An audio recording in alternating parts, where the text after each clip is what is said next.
which is how to manage politics, especially when the findings are not palatable to management or government officials and so on. So what would be your advice in response to that? And for those of you listening, again, this is Patricia's opinion. This is not necessarily the UNICEF standpoint on this. We do have some ethical guidelines which we can share with you later on. Sure.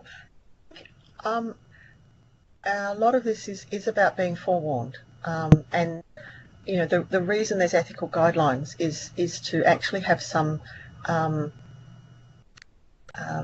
processes and procedures in place in case these things come up.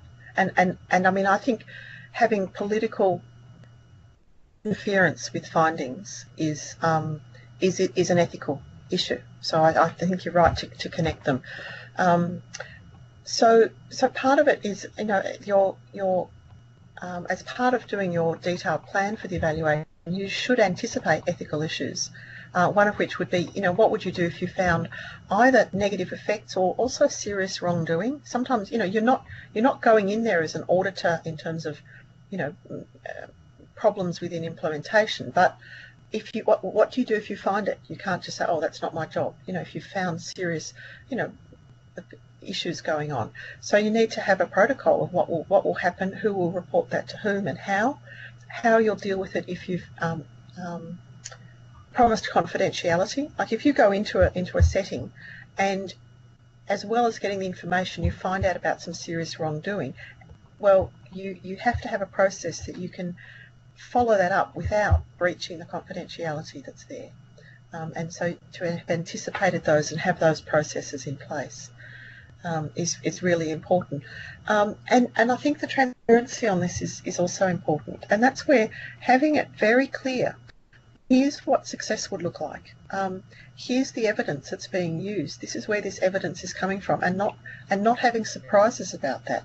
And a lot of the participatory approaches, I think, are very helpful here because people are on board. They understand what would be considered a failure or a success.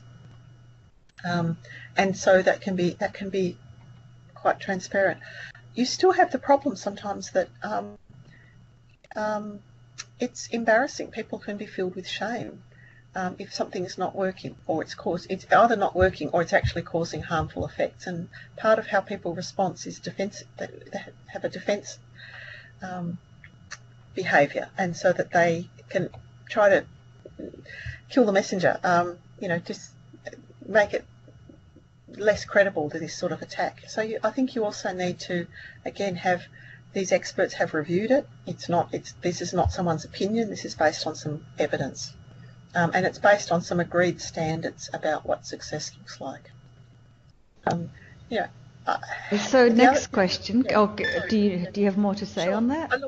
Well, just one other thing. I think it's about the contracts. A lot of my work is in Australia, and the standard government contract gave government departments the ability to take a report that I'd written and change it and keep my name on it.